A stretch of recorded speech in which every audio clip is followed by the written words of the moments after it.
Hello दोस्तों, मैं पुष्पेंद्र यादव स्वागत करता हूं आपका अपने YouTube channel study with philosopher Baba में।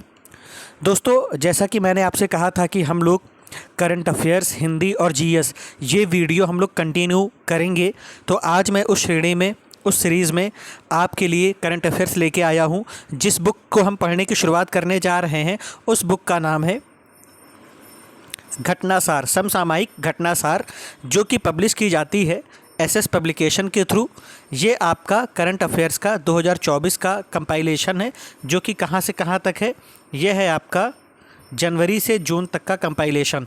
ये अंक 2 है, आपको यही अंक 2 वाला लेना है आपको करंट अफेयर्स, ठीक है। घटनासार ये आपका इसमें जनवरी से जून तक का कंपाइल किया गया है।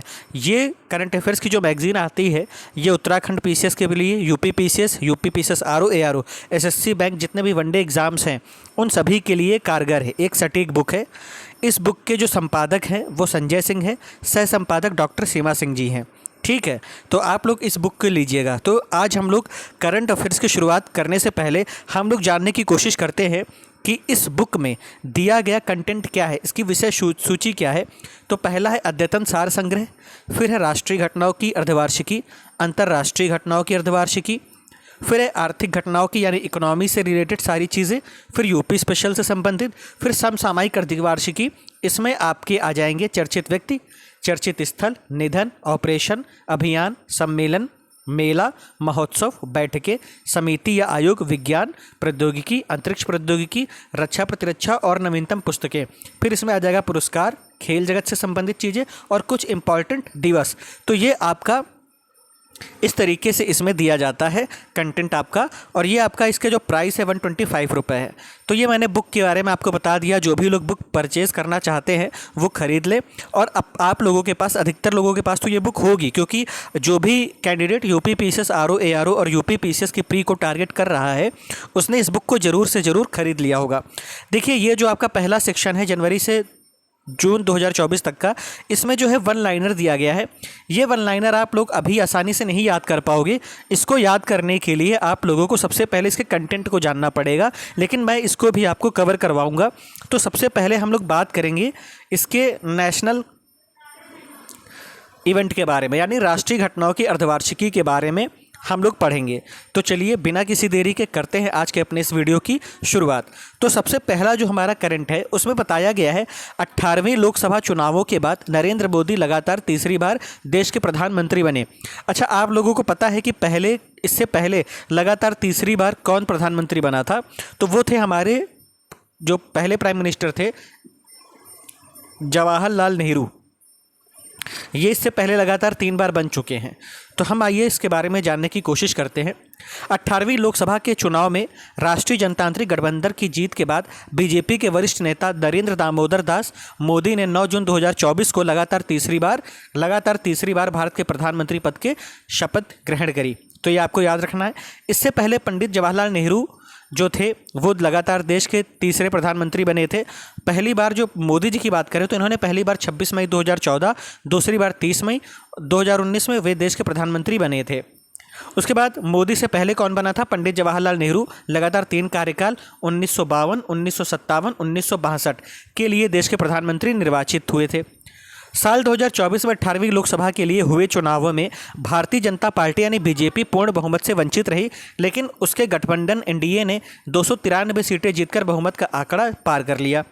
9 जून 2024 को राष्ट्रपति द्रौपदी मुर्मू से शपथ ग्रहण करने के बाद मोदी स्वतंत्र भारत के 20वें प्रधानमंत्री बने। मेरा आप लोगों से सवाल है कि राष्ट्रपति प्रधानमंत्री को किस आर्टिकल के तहत शपथ ग्रहण करवाती हैं, यह आपको कमेंट सेक्शन में बताना है। अब हम बात करते हैं अगली खबर की। इसी में ही प्रधानमंत्री मोदी के शपथ ग्रहण समारोह में नेबरहुड पॉलिसी और सागर विजन के तहत पड़ोसी देशों के नेताओं, बांग्लादेश के प्रधानमंत्री शेख हसीना, श्रीलंका के राष्ट्रपति रानिल विक्रमसिंघे, भूटान के प्रधानमंत्री शेरिंग टोबगे, सेशल्स के उपराष्ट्रपति अहमद अफीक, मालदीव के राष्ट्रपति मोहम्मद मोइज़ू, मॉरिशस के प्रधानमंत्री प्रविंद्र जगन्नाथ और नेपाल के प्रधानमंत्री पुष्पकमल दहल प्रचंड को आमंत्रित किया गया था। तो ये आपसे क्वेश्चन पूछ सकता है कि प्रधानमंत्री के शपथ समारोह में कौन कौन आया था, या किस देश से आया था, या अलग अलग देशों का नाम लेकर के आपसे पूछा जा सकता है। ठीक है, अगर हम इसके बात करें तो इनके नेतृत्व में जो सरकार के लिए जो सहयोगी दल थे वो कौन कौन से थे? तो तेलुगु देशम पार्टी थी, जनता दल यूनाइटेड, शिवसेना, लोक जनशक्ति पार्टी रामविलास पासवान की, जनता दल सेकुलर, राष्ट्रीय लोकदल, हिंदुस्तानी आवामी मोर्चा यानी हम, और the Republican party of India शामिल है। सहयोगी दलों के 11 मंत्रियों के सहित मंत्रिमंडल में कुल मंत्रियों की संख्या 71 है। अगर हम बात करें कॉमन पॉइंट की, अगर पूछ दे कि मोदी मंत्रिमंडल में कितनी महिलाएं हैं, तो टोटल 7 महिलाएं हैं, 7 महिला मंत्री बनी हुई हैं, 2 कैबिनेट मंत्री, 5 राज्य मंत्री को जगह मिली है, 33 मंत्री ऐसे हैं जिन्हें पहली बार मंत्री पद मिला हुआ है। ठीक है, ये हमारे काम का नहीं है, आप लोगों के पास टाइम हो तो आप पढ़ लीजिएगा। बस हम लोग ये देखेंगे कि नरेंद्र मोदी के पास कौन से मंत्रिमंडल है। तो प्रधानमंत्री, कार्मिक, लोक शिकायत एवं पेंशन, परमाणु ऊर्जा, अंतरिक्ष, नीतिगत मुद्दे, वे सभी अन्य विभाग जो मंत्रियों को नहीं बांटे गए वो सारे नरेंद्र मोदी के अंडर में आएंगे। आपसे पूछेगा अंतरिक्ष विभाग किसके अंडर में आएगा, अंतरिक्ष से संबंधित मुद्दे किसके अंडर में आएंगे? नरेंद्र मोदी जी के। ठीक है, परमाणु ऊर्जा किसकी अंडर में आएगा? नरेंद्र मोदी जी के। ठीक है, बाकी ये आपका जो है ये भी आपके किसी काम का नहीं है, हम लोग वो पढ़ेंगे जो एग्जाम पॉइंट ऑफ व्यू से ज़रूरी है। अब हम बात करते हैं 18वीं लोकसभा के चुनाव के बारे में। तो 18वीं लोकसभा के लिए 19 अप्रैल से 1 जून 2024 के बीच 7 चरणों में चुनाव आयोग द्वारा कराए गए चुनावों के बाद 4 जून 2024 को मतगणना संपन्न हुई। अच्छा बताइए, लोकसभा चुनाव के लिए नोटिस कौन जारी करता है, राष्ट्रपति या प्रधानमंत्री? आप लोग कमेंट सेक्शन में ज़रूर बताइएगा, लेकिन मैं आपका आंसर दे देता हूँ, राष्ट्रपति। ठीक है, इन चुनावों में एक बार फिर भाजपा के नेतृत्व वाले राष्ट्रीय जनतांत्रिक गठबंधन एनडीए को ने लगातार तीसरे कार्यकाल के लिए बहुमत प्राप्त किया, लेकिन सत्ता में इनकी ताकत कमजोर करते हुए विपक्षी गठबंधन इंडिया को भी उसके नज़दीक ही लाकर इन चुनावों ने खड़ा कर दिया। ठीक है, इस बार इन्होंने नारा किसका दिया था? अब की बार 400 पार, लेकिन इन्होंने पिछली बार के मुकाबले 350 प्लस सीटों से घटकर 293 तक पहुँच गए, है ना। और जिसमें बीजेपी की जो सीट है वो टोटल 240 है। ठीक है, और इन्होंने जो है बीजेपी ने लोकसभा के परिणामों के लिए जो है इन्होंने राम मंदिर को मुद्दा बनाया था, लेकिन राम मंदिर के नाम पर ये लोग वोट लेना चाहते थे, पर जिस मंदिर के सहारे ये लोग उम्मीद कर रहे थे सीटों के लिए, वहीं पर इनकी सीटों की संख्या घट गई और यूपी में मात्र 33 रह गई, जबकि अयोध्या वाली फैजाबाद सीट पर इनको हार देखना पड़ा।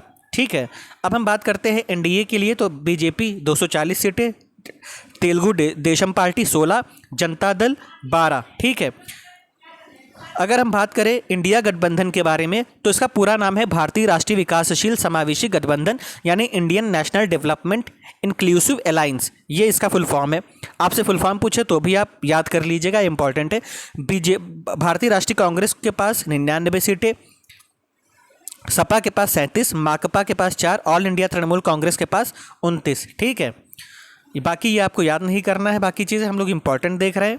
ठीक है, अब हम बात करते हैं 18वीं लोकसभा चुनावों से जुड़े हुए कुछ महत्वपूर्ण तथ्य। देखो, सूरत निर्वाचन क्षेत्र से भाजपा के मुकेश दलाल 18वीं लोकसभा है तो निर्विरोध चुने गए, यानी बिना किसी विरोध के चुन लिए गए।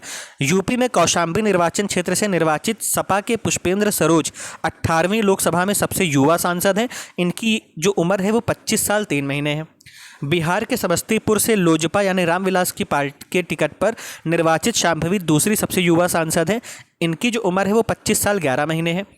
और भाजपा के शंकर लालवाड़ी इंदौर से रिकॉर्ड 11,75,092 मतों के अंदर से जहां निर्वाचित हुए, वहीं उत्तर पश्चिम मुंबई से शिवसेना के टिकट पर निर्वाचित रविंद्र वायकर ने केवल 48 मतों के अंतर से विजय प्राप्त की इस चुनाव के अंदर। ठीक है, 18वीं लोकसभा के लिए निर्वाचित 543 सांसदों में 74 महिलाएं हैं, जबकि पिछली 17वीं लोकसभा में निर्वाचित महिला सांसदों की संख्या कितनी थी? 78 थी। 74 महिला सांसदों में 30 भाजपा से है, 14 कांग्रेस से है, 4 सपा से हैं, 11 टीएमसी से है, द्रमुक की 3, जदयू एवं लोजपा की 2-2 और अन्य 1-1 महिला लोकसभा सदस्य चुनी गई हैं। केंद्रीय मंत्री वीरेंद्र कुमार, जो कि मध्य प्रदेश में टीकमगढ़ से निर्वाचित हैं, इन्होंने 8वीं बार लोकसभा के लिए जहां निर्वाचित हुए, वहीं केंद्रीय मंत्री पंकज चौधरी 7वीं बार लोकसभा पहुंचे हैं।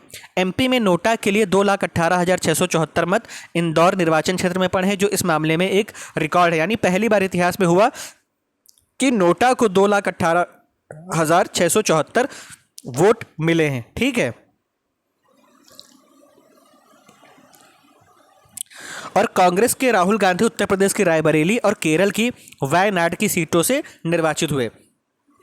सपा को 2019 के चुनाव में 5 सीटें ही मिली थी, जबकि यह पार्टी अब 37 सीटों के साथ यूपी में सबसे बड़ी पार्टी बनके सामने आई है, जबकि भाजपा की सीटों की संख्या 33 ही रह गई। बीजेपी ने 2024 के 18वें लोकसभा के चुनावों में 6 राज्यों में क्लीन स्वीप किया है, जो कि एमपी में 29 में 29 है, उत्तराखंड में 5 में 5, हिमाचल में 4 में से 4, अरुणाचल में 2 से 2, त्रिपुरा में 2 से 2 में 2 और दिल्ली में 7 में 7। आपसे पूछेगा दिल्ली में कितनी सीटें हैं, तो 7 सीटें हैं, ये आपको याद रखना है।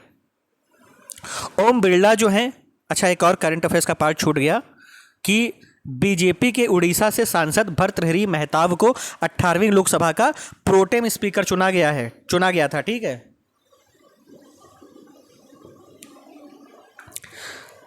अगर पूछे कि 18वीं लोकसभा का प्रोटेम स्पीकर किसे चुना गया था, तो भर्तृहरि महताब को, जबकि बीजेपी के राजस्थान कोटा में लोकसभा सांसद ओम बिरला को एक बार फिर से 18वीं लोकसभा का अध्यक्ष निर्वाचित किया गया। 17वीं लोकसभा के अध्यक्ष ओम बिरला ही थे, ठीक है। ये लगातार दूसरी बार बने हुए हैं।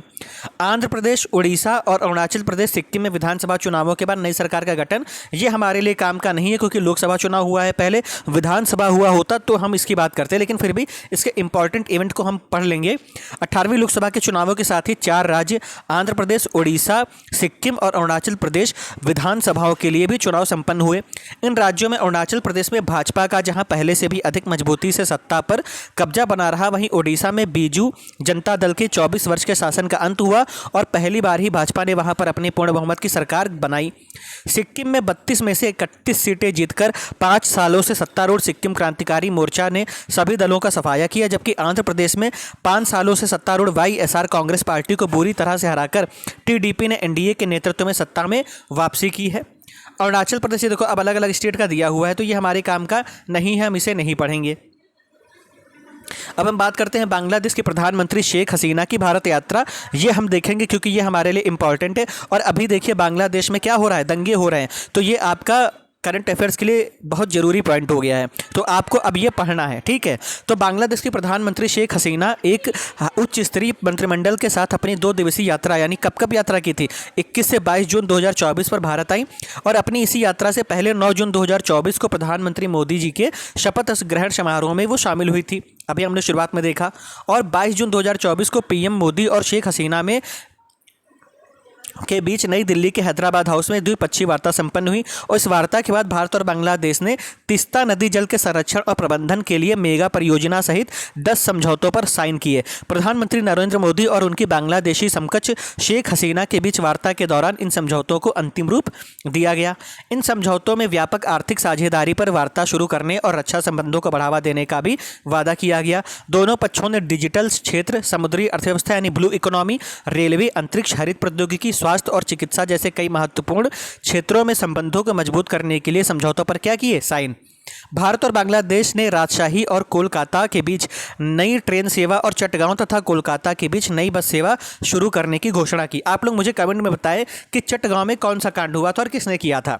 प्रधानमंत्री नरेंद्र मोदी ने कहा कि बांग्लादेश से इलाज के लिए आने वाले लोगों के लिए भारत ई मेडिकल वीज़ा शुरू करेगा और बांग्लादेश के उत्तर पश्चिम भाग के लोगों को लाभ पहुंचाने के लिए भारत ने रंगपुर में नया सहायक उच्च आयोग खोलने का निर्णय लिया। इस अवसर पर दोनों देशों ने हरित साझेदारी के लिए साझा दृष्टिकोण को अंतिम रूप देने वाले दस्तावेज पर भी साइन किए। अब अगर हम इंपॉर्टेंट समझौतों पर बात करें तो भारत बांग्लादेश ने डिजिटल साझेदारी के लिए समझौते पर साइन किया, समुद्री सहयोग और ब्लू इकोनॉमी इस पर साइन किया, है ना। समझौते में स्वास्थ्य और चिकित्सा पर सहयोग को नवीनीकृत किया गया। अंतरिक्ष प्रौद्योगिकी और उपग्रह संचार में सहयोग बढ़ाने के लिए इन स्पेस और बांग्लादेश के आईसीटी और दूर संचार मंत्रालय के बीच समझौता हुआ है। भारत और बांग्लादेश के रेल मंत्रालय के बीच रेलवे संपर्क बढ़ाने और सीमा पार परिवहन को सुगम बनाने के उद्देश्य से समझौता ज्ञापन पर साइन हुआ है।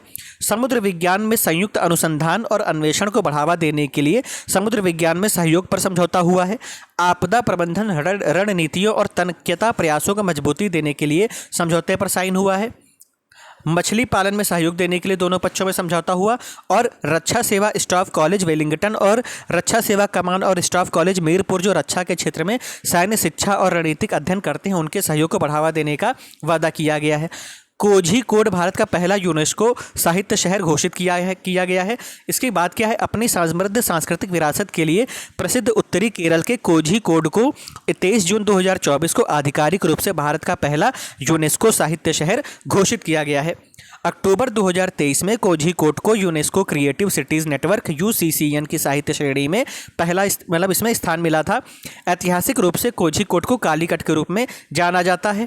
केरल के मालाबार तट पर स्थित कोझीकोड में 500 से ज़्यादा लाइब्रेरी, 70 पब्लिकेशन और एक सशक्त साहित्य शिक्षा का बेस है, जिस कारण इसे 2012 में मूर्तियों के शहर का टैग मिला। यानी आपसे क्वेश्चन में पूछे निम्न में से मूर्तियों का शहर कहा जाता है, कालीकट, उड़ीसा, पंजाब, हरियाणा, तो कालीकट। अगर कोझीकोड आ गया तो आप लोग कोझीकोड पर निशान लगाओगे। तो हम लोग अपने वीडियो को ज़्यादा लेंदी नहीं करेंगे। हम लोग 15 से 20 मिनट का वीडियो में पूरी घटना सार को कवर करेंगे। हम चाहते हैं कि आपको जो कंटेंट मिले वो टोटल 1 से 1.5 घंटे का कंटेंट हो, ताकि आप इसे रिवाइज कर पाएँ। इसके बाद हम लोग अगले सेशन में देखेंगे परीक्षा से संबंधित जो रोकथाम अधिनियम लेके आया हुआ है 2024 में आया है सरकार के द्वारा। ये किस लिए आया है? ये इसलिए आया है ताकि जो परीक्षा में धांधली होती हैं उन पर रोक लगाई जा सके। फिर उसके बाद हम लोग कल की सीरीज़ में इसके आगे की करंट अफेयर्स देखेंगे। तो आप लोग आज के इस वीडियो को देखिएगा और पढ़िएगा, समझिएगा, और घटना सार जिन लोगों ने ना लिया हो वो लोग ले लीजिएगा। और कमेंट सेक्शन में आप लोग ज़रूर बताइएगा कि आपको ये करंट अफेयर से रिलेटेड वीडियो कैसा लगा। और मैं आप लोगों से एक बात और कहना चाहता हूँ कि आप सभी लोगों में से 66% लोग ऐसे हैं जो कि वीडियोस तो देखते हैं, कंज्यूम करते हैं, पर आप लोग सब्सक्राइब नहीं करते हैं। मैं आपसे इतना कहना चाहता हूं कि आप अपने इस चैनल को सब्सक्राइब कीजिए। उससे मुझे मनोबल मिलता है कि मैं आपके लिए काम करूं, आपके लिए वीडियो प्रोवाइड करूं। ऐसे फिर जो है ना हताशा हाथ लगती है कि मैं किसके लिए काम कर रहा हूँ। तो आप लोग 2 वे कम्युनिकेशन बिठाइए ना। आप लोग कमेंट सेक्शन में बताइए कि आपको क्या चाहिए, उस हिसाब से मैं आपको चीज़ें प्रोवाइड करवाऊँ। तो जितने भी साथियों ने इस यूट्यूब चैनल को लाइक, सब्सक्राइब और शेयर किया है, उन सभी साथियों को दिल से धन्यवाद। और ज़्यादा से ज़्यादा लोगों को शेयर करिए और कंटेंट को आप लोग ग्रास्प करिए, क्योंकि मैं आपको जो भी बता रहा हूँ वो पेपर के लिहाज से बहुत इंपॉर्टेंट है। क्योंकि मैं भी यूपी पीसीएस की प्रिपरेशन कर रहा हूँ, मुझे भी आरओ देना है, यूपी पीसीएस देना है। तो मैं आपको कंटेंट वही दूंगा जो ज़रूरी है, जो मैं पढ़ रहा हूँ। उसके अलावा मैं कुछ नहीं दूंगा आपको। चलिए मिलते हैं कल के वीडियो में। तब तक आप इस वीडियो को देखिए, एंजॉय करिए, अपना ख्याल रखिए, अपनी फैमिली का ध्यान रखिए। Take care.